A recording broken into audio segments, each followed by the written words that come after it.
नमस्कार दोस्तों, आज हमें Hindi RO ARO crash course में वाक्यांश के लिए एक शब्द पढ़ना है। इसका पार्ट 1 ऑलरेडी अपलोड किया जा चुका है, लिंक आपको डिस्क्रिप्शन बॉक्स में मिल जाएगा। हिंदी क्रैश कोर्स की एक अलग से प्लेलिस्ट क्रिएट कर दी गई है और आज हमें वाक्यांश के लिए एक शब्द में पार्ट 2 पढ़ना है। तो चलिए सेशन स्टार्ट करते हैं। सेशन स्टार्ट करें उसके पहले आपको दो बातों पर ध्यान रखना है। एक तो जब आप हिंदी पढ़ेंगे तो अपने उच्चारण पर बेहद ध्यान देंगे, ठीक है, उच्चारण पर ध्यान देना है। दूसरा, ध्यान से देखेंगे कि किसी शब्द की वर्तनी यानी स्पेलिंग कैसे लिखी गई है, तो वर्तनी पर भी आपको फोकस करना है। तो चलिए स्टार्ट करते हैं सेशन को। जो धरती फोड़कर जन्मता है, इसके लिए एक शब्द होगा उद्भिज। जो अंडे से जन्मता है अंडज कहलाता है। जो अंग से जन्मता है उसके लिए एक शब्द है अंगज। और वहीं जो धरती फोड़कर जन्मता है उसे कहा जाता है उद्भिज। जिसमें खूब उपज होती है उसके लिए एक शब्द होगा उर्वर या उपजाऊ। जिस कल्पित पर्वत से सूर्य का उदय होता है वह कहलाता है उदयाचल। और जिस कल्पित पर्वत के पीछे सूर्य अस्त होता है उसके लिए एक शब्द होता है अस्ताचल। पिछले सेशन में हमने पढ़ा था। दूसरों का उपकार करने वाला कहलाता है उपकारी। जिसकी उपासना की जाती है इसके लिए एक शब्द होता है उपास्य। क्या शब्द होता है? उपास्य। जिसकी उपासना की जाती है यानी ईश्वर क्या है? उपास्य है। जो उपासना करता है यानी हम क्या हैं? उपासक हैं। और छाती के बल चलने वाले को कहा जाता है उरग। क्या कहा जाता है? उरग। इसीलिए जो नाग होता है, जो सांप होता है, उसका यह एक पर्यायवाची शब्द होता है। किसका? सांप का।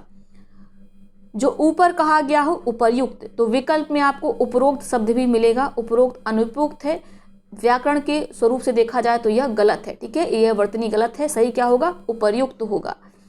जिस जमीन में उत्पन्न करने की शक्ति, अभी हमने पढ़ा, उर्वरा कहलाती है, ठीक है। और जिसमें उत्पन्न करने की शक्ति ना हो वह कहलाती है बंजर या अनुर्वरा। जिसका मन उदार हो उसे कहते हैं उदार मना। क्या कहते हैं? उदार मना। जिसकी उपमा दी जा सके उपमेय। क्या कहेंगे? उपमेय। जिसकी उपमा दी जाए उपमान। जिसकी उपमा दी जा सके ऐसे कहते हैं उपमेय। और जिससे यानी जिसके कंपैरिजन में उपमा दी जा रही है उसके लिए एक शब्द होगा उपमान। थोड़ा सा कंफ्यूजन है इसीलिए ध्यान से इनको देख लेंगे, ठीक है। जो उद्धार करता है वह कहलाता है उद्धारक। क्या कहलाता है? उद्धारक।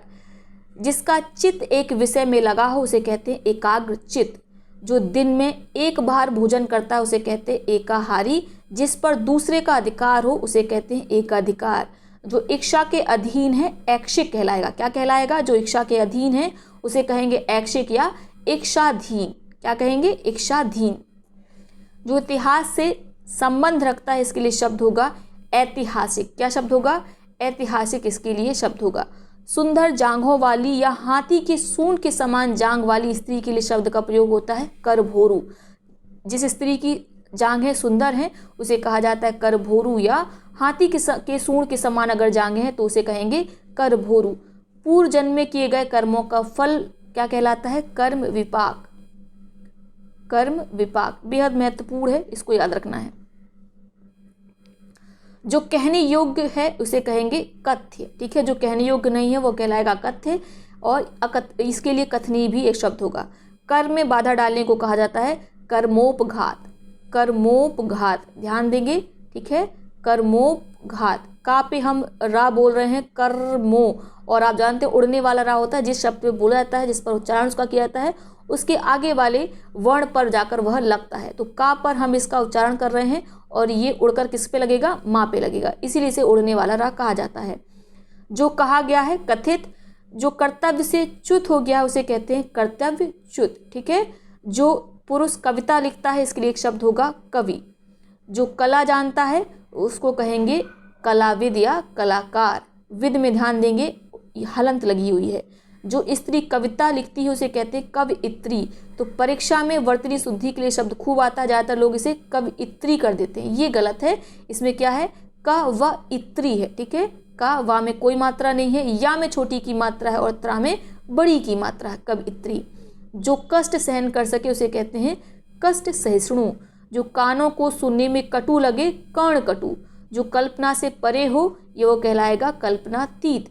जहां मुर्दे गाड़े जाते हैं उसे कहा जाता है समाधि भूमि या कब्रगाह। कष्ट से साध होने वाला कहलाता है कष्ट साध्य। क्या कहलाता है? कष्ट साध्य। कुछ समय के लिए नियुक्त अधिकारी को कहा जाता है कार्यवाहक अधिकारी। ये तो आप जानते होंगे। जिस स्त्री के एक ही संतान हो फिर कोई संतान ना हो, ऐसी स्त्री को कहा जाता है काकबंध्या। क्या कहा जाता है? काकबंध्या। यानी एक उसको संतान होगी, उसके आगे वह दोबारा गर्भवती नहीं हो पा रही, संतान नहीं होती है, तो ऐसी स्त्री को कहा जाता है काकबंध्या। और जिसे कोई संतान ना, आप जानते हैं, उसे तो कहा जाता है बंध्या। जो पुरुष कायर या कुत्सित है, ऐसे पुरुष को कहा जाता है कापुरुष। कापुरुष कौन कहलाता है? ऐसा पुरुष जो कायर या कुत्सित है। किसी वस्तु को देखने की बलवती इच्छा कहलाती है कौतूहल। क्या कहलाती है? कौतूहल। किसी वस्तु को देखने की बलवती इच्छा कहलाती है कौतूहल। पंजाबी भाषा की लिपि कौन सी है? गुरुमुखी है। जो गाने योग्य हो गेय। गुरु की हत्या करने वाले मनुष्य को कहा जाता है गुरुघ्न। क्या कहा जाता है? गुरुघ्न। और शत्रुओं की हत्या करने को कहा जाता है शत्रुघ्न। स्वयं गुरु बनकर दूसरों से अपनी पूजा कराने को कहते हैं गुरुडम। क्या कहते हैं? गुरुडम। ठीक है, आडम से शब्द बना है गुरुडम। ठीक है, स्वयं गुरु बन जाए और दूसरों से कहे हमारी पूजा करो, तो ऐसे व्यक्ति को कहा जाएगा गुरुडम, जिसके अंदर गुरु होने का आडम आ गया है। बादल के समान श्याम, घनश्याम, और वो कौन है? कृष्ण भगवान का ये पर्यायवाची है। घास खोदकर जीवन निर्वाह करने वाले को कहते हैं घसियारा। घासियारा नहीं है, क्या है? घसियारा है। जिसके सिर पर चंद्रकला हो या जिसके सिर पर चंद्रमा हो, तो ये है चंद्रचूर्ण और चंद्रशेखर, और ये दोनों ही शिव भगवान के पर्यायवाची हैं। जिसके सिर पर चंद्रकला हो, जिसके सिर पर चंद्रमा हो, जिस पर चिन्ह लगाया गया हो, इसको कहेंगे चिन्हित। क्या कहेंगे? चिन्हित। जो चर्चा का विषय हो, चर्चित। जिसकी 4 भुजाएं हो, चतुर्भुज। विष्णु का पर्यायवाची है और ब्रह्मा का भी पर्यायवाची है। करने की इच्छा, चिकीर्षा। करने की इच्छा, चिकीर्षा बेहद महत्वपूर्ण, खूब पूछा जाता है चिकीर्षा। यहाँ अनेक प्रकार के पशु पक्षी रखे जाते हैं, उसे कहते हैं चिड़ियाघर या चिड़ियाखाना। 4 राहों के मिलने का स्थान कहलाता है चौराहा। 4 वेदों को जानने वाला कहलाता है चतुर्वेदी। क्या कहलाता है? चतुर्वेदी। और जिसे 2 वेदों ज्ञान होता है वो कहलाता है द्विवेदी। जिसके 4 पद हैं, चतुष्पद। जिसके पाणी में चक्र हो, चक्रपाणी। चक्र को धारण करने वाला कहलाता है चक्रधारी, कृष्ण भगवान। गद्य पद्य मिश्रित काव्य, चंपू।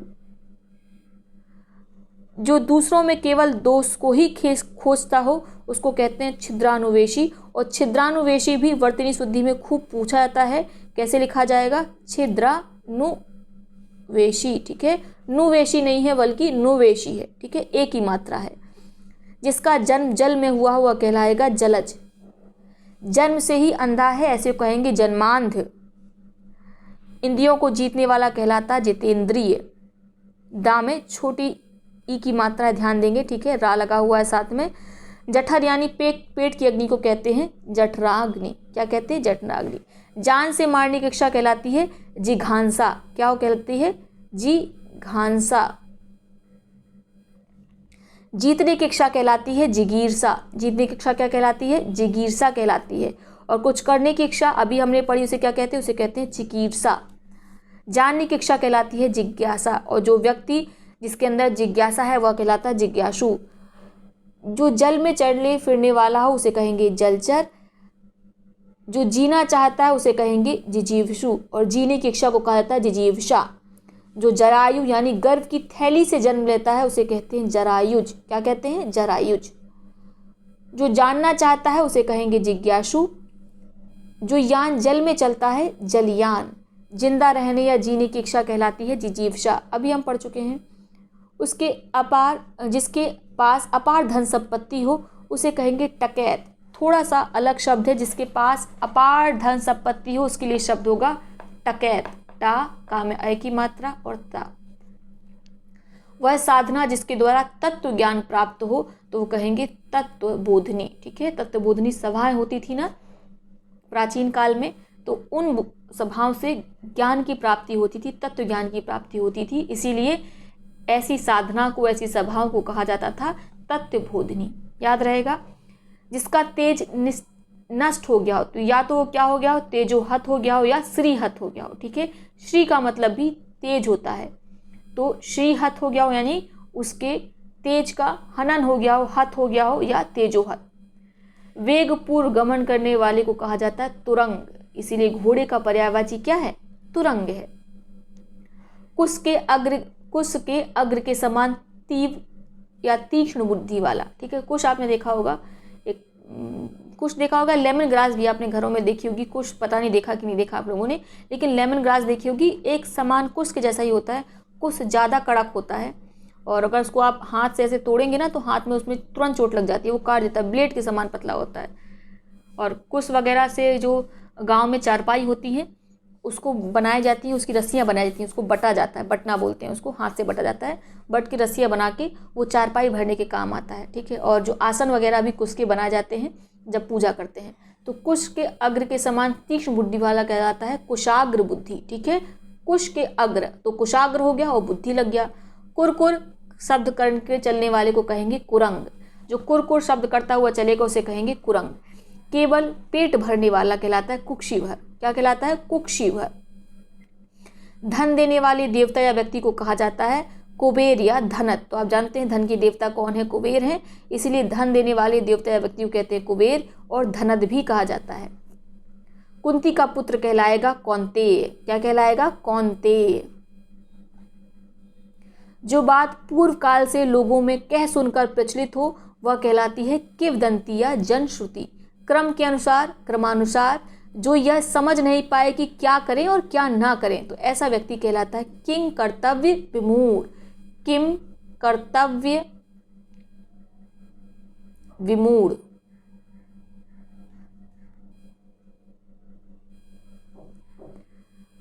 जिसे खरीद या मोल लिया गया हो उसे कहेंगे क्रीत, ठीक है। किसी चीज को खरीदा है आपने उसे कहेंगे क्रीत। जो बेचता है वो क्या कहलाता है? वह कहलाता है विक्रेता। और जिसने खरीदा है, यानी जैसे मान लीजिए मैंने कोई वस्तु खरीदी तो वो मैं क्या हूँ? मैं क्रेता हूँ। जो बेच रहा है वो विक्रेता है, और जो सामान मैंने लिया है वो कैसा है? वो क्रीत है, मोल लिया है मैंने, खरीदा है, ठीक है। जिसे बाहरी जगत का ज्ञान ना हो कूप मंडूप कहलाएगा।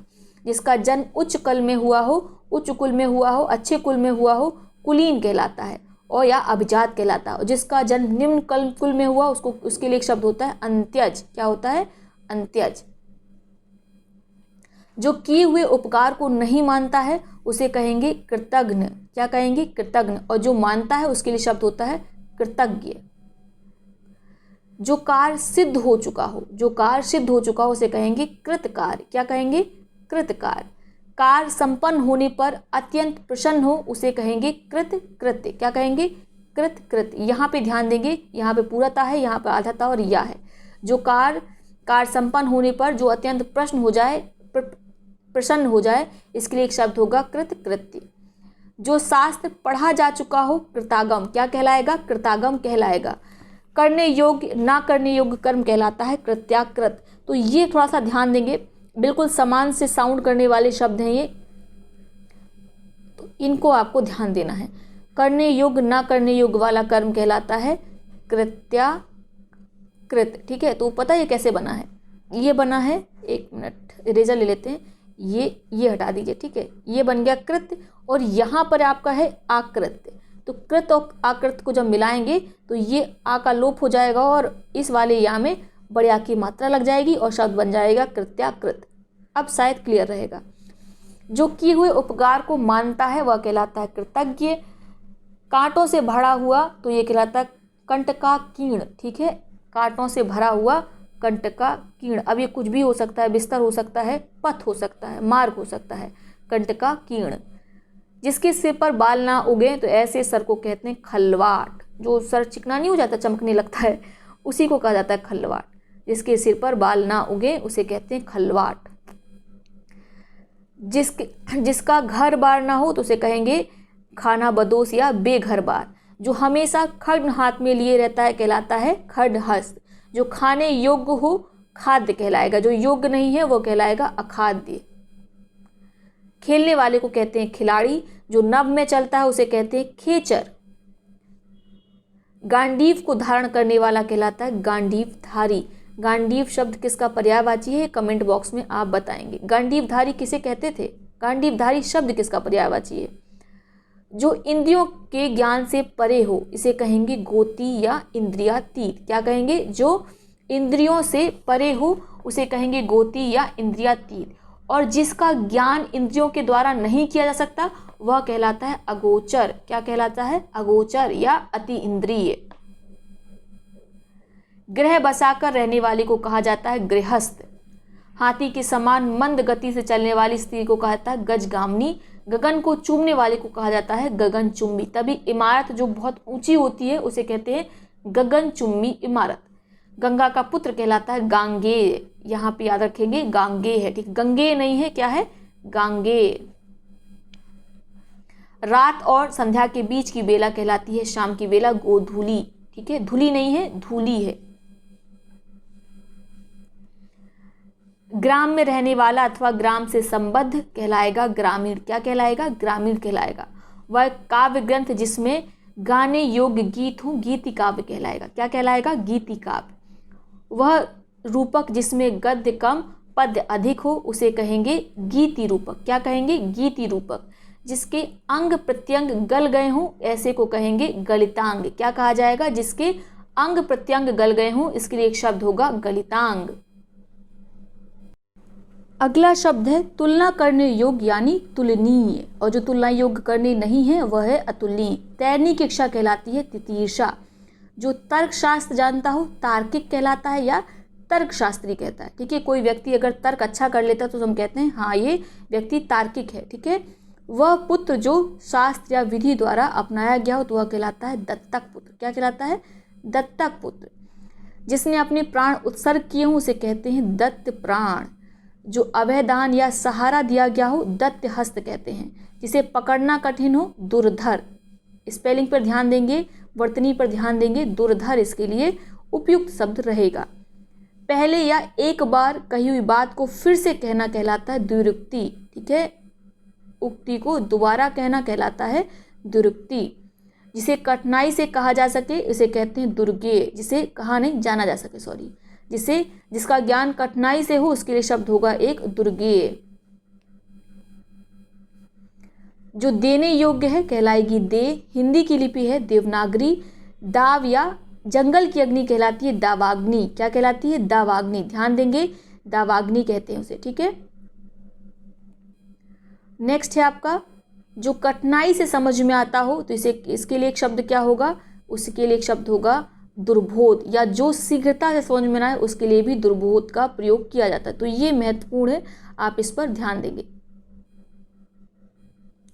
जो मार्ग चलने में कठिनाई पैदा करता है, जहां पहुंचना कठिन हो तो ऐसा मार्ग होता है दुर्गम। ठीक है, दोनों पक्षों की भाषा समझने वाले को कहा जाता है दुभाषिया। अब यहाँ पे द्विभाषिया नहीं है, शब्द क्या है? दुभाषिया है। दीक्षा शिक्षा प्राप्ति कर दिया जाने वाला उपदेश कहलाता है दीक्षांत भाषण। और इसीलिए बाद में दीक्षांत समारोह भी आयोजित किए जाते हैं कॉलेजेस में, आपने देखा होगा। पुत्री का पुत्र कहलाता है दौहित्र। पुत्री का पुत्र क्या कहलाता है? दौहित्र कहलाता है। और पुत्री की पुत्री कहलाएगी दौहित्री। हाँ में छोटी की मात्रा है, ध्यान देना है। दिन के बाद दिन अगर कोई आता है तो उसे कहा जाता है दिनानुदिन। क्या कहते हैं? दिनानुदिन। दिनानुदिन। दो पैर वालों को कहते हैं द्विपद और चार पैरे वालों को चतुष्पद। वह स्त्री जिसका भाग खराब हो तो उसे कहेंगे दुर्भगा। जिसका जन्म द्वीप में हुआ हो उसे कहेंगे द्वैपायन। जिसका जन्म द्वीप में हुआ हो उसे कहेंगे द्वैपायन। देखने की इच्छा कहलाती है दीदृशा। बेहद महत्वपूर्ण, दीदृशा कहते हैं दीदृशा। ठीक है, दृशा नहीं पढ़ेंगे, इसको दृशा पढ़ेंगे। ठीक है, दृशा नहीं, सॉरी, छा होता है। एक मिनट, इसे करेक्ट कर लेंगे, एक मिनट। इसका क्या होगा? दीदृक्षा। क्या कहलाता है? दीदृक्षा। क्लियर हो गया? ठीक है, क्या कहेंगे इसको? इसको कहेंगे दीदृक्षा। अगला है दूर तक देखने वाला। क्या कहलाता है? ये कहलाता है दूरदर्शी। क्या कहलाता है? दूरदर्शी। और देने की इच्छा कहलाती है, ये कहलाती है दित्सा। दित्सा क्या कहलाता है? देने की इच्छा। और जो देने योग्य है वह कहलाता है देय। दो वेदों के जानने वाले को कहा जाता है द्विवेदी, और चार वेदों को जानने वाले के लिए एक शब्द होता है चतुर्वेदी। ऑलरेडी पढ़ चुके हैं हम लोग। जिसको लांघना कठिन हो उसको कहेंगे दुर्लभ। जिसको लांघना कठिन हो उसके लिए एक शब्द होगा, एप्रोप्रिएट वर्ड रहेगा दुर्लभ। जो देखने वाला है दर्शक। जो केवल दूध पीता हो उसे कहेंगे दुग्धाहारी। ठीक है, दुग्धाहारी। तो ये दुग्ध और आहारी से बना है, दुग्ध और आहारी से ये शब्द बना है। जिसे कठिनाई से भेदा जा सके उसे कहेंगे दुर्भेद्य। बेहद महत्वपूर्ण है, याद रखना है। और जो कठिनाई से जाना जा सके उसके लिए एक शब्द क्या है, अभी हमने पढ़ा था, इसके लिए एक शब्द होता है दुर्गेय। जिसका दमन कठिन हो उसको कहेंगे दुर्दम्य। याद कर लीजिए, दुर्दम्य उसके लिए उचित वर्ड होता है, उचित शब्द होता है, जिसका दमन कठिन हो। जिस समय मुश्किल से भिक्षा मिलती है उसे कहते हैं दुर्भिक्ष। जिस समय मुश्किल से भिक्षा मिलती है दुर्भिक्ष। जिसने किसी विषय में चित्त लगा दिया हो दत्यचित्त। क्या शब्द होगा, दत्यचित्त इसके लिए उपयुक्त शब्द रहेगा। जिसके 10 आनन हो, दशानन, और ये किसका पर्यायवाची है, रावण का है। आगे बात करते हैं। जो कठिनाई से पचता है इसके लिए एक शब्द होगा दुष्पाच्य। क्या शब्द होगा, दुष्पाच्य। जो बड़े कष्ट से निवारित किया जा सके दुर्निवार। क्या होता है, दुर्निवार इसके लिए उपयुक्त शब्द होता है। उड़ने वाला रा यहाँ पर लगा हुआ है ना पर, ठीक है, दुर्निवार।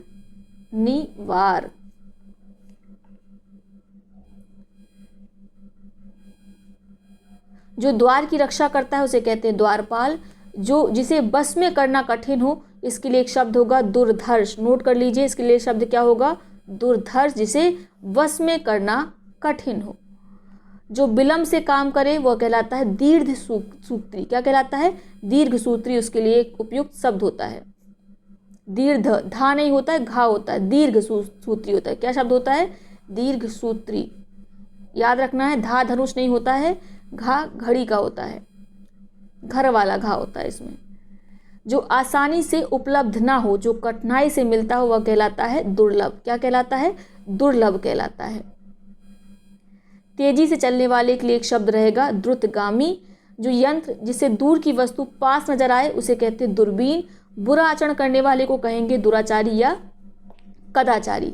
जिसके चित्त में दृढ़ निश्चय हो, जिसके मन में दृढ़ निश्चय हो, चित्त में दृढ़ निश्चय हो, तो ऐसे व्यक्ति को कहते हैं दृढ़ निश्चयी। दशरथ का पुत्र कहलाएगा दासरथी। ये थोड़ा सा अलग है, इसको ध्यान देंगे। दशरथ का पुत्र क्या कहलाता है, दास, बड़ा दा है, दासरथी। नोट करेंगे, ऐसा सूरवीर जो निश्चिंत है, मृदु है और नृत्य संगीत प्रिय है उसे कहते हैं धीर ललित। और ऐसा सूरवीर जो त्यागी है उसके लिए एक शब्द का प्रयोग होता है धीर प्रशांत का। और श्रेष्ठ गुण संपन्न सूरवीर नायक को कहा जाता है धीरोदात्त। दा में बड़े आ की मात्रा है। सूरवीर किंतु अभिमानी नायक को कहा जाता है धीरोद्धत। क्या कहा जाता है, धीरोद्धत। ध्यान देने योग्य ध्यातव्य, ध्यान देने योग्य ध्यातव्य। ऋण ना चुकाने वाले को कहा जाता है नादीहंद, नादीहंद। और जिसने ऋण लिया हो उसे क्या कहा जाता है, जो ऋणी है उसे कहा जाता है अधमर्ण। और जिसने ऋण दिया हो उसके लिए शब्द होता है उत्मर्ण, उत्मर्ण। ये हमने पिछले सेशन में पढ़ा था। जिसके शरीर पर आघात ना हो उसे कहेंगे नासे तुद। जिसके शरीर पर आघात ना हो, नासे शुभ, नासे तुद उसके लिए उपयुक्त शब्द होगा। जो बड़ों का आदर करना ना जानता हो उसे कहेंगे निरीश। जो बड़ों का आदर नहीं करता है उसे कहा जाता है निरीश। जिसका कोई उद्देश्य ना हो उसे कहेंगे निरुद्देश्य। जिसके हाथ में कोई उद्यम या काम ना हो तो उसे कहेंगे निरुद्यम। जिसके पास कोई उद्देश्य ना हो उसके लिए शब्द होगा निरुद्देश। और अगर आपके पास कोई काम नहीं है और उद्यम नहीं है तो उसके लिए शब्द होगा निरुद्यम। जिसके मन में मत्सर हो, मत्सर यानी ईर्ष्या हो, तो ऐसे व्यक्ति के लिए किस शब्द का प्रयोग होता है, ईर्ष्या, निर्मत्सर। ऐसे व्यक्ति को क्या कहते हैं, निर्मत्सर कहते हैं। जिसके मन में ईर्ष्या हो या मत्सर हो। जिसके अवयव ना हो तो उसके लिए एक शब्द होगा निरवयव। क्या होगा, निरवयव।